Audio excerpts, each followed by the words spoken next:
Okta versus Duo. So Okta and Duo are leading identity and access management platforms used by the US companies to secure their user authentications, enforce multi-factor authentications, and manage the access across cloud and on-premise applications. So which is the best identity security for US companies?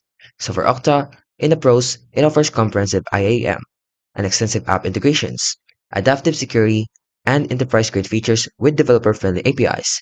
Meanwhile, Duo Security offers strong multi-factor authentications or the MFA. It also offers ease of deployment for quick setup for remote and hybrid teams. It offers device trust and endpoint security, which verifies the device health before granting access. It also has cost effectiveness and a good user experience. Now, for their cons though, Okta is a higher cost enterprise grade feature, which has also a complex setup for SMEs, and the user experience can also vary.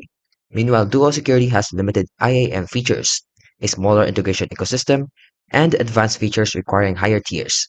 So overall, choose Okta if your US company needs the full-scale identity and the access management, and choose Duo if your priority is strong MFA, ease of deployment, and endpoint security. If you like this video, don't forget to like, subscribe, and turn on the notifications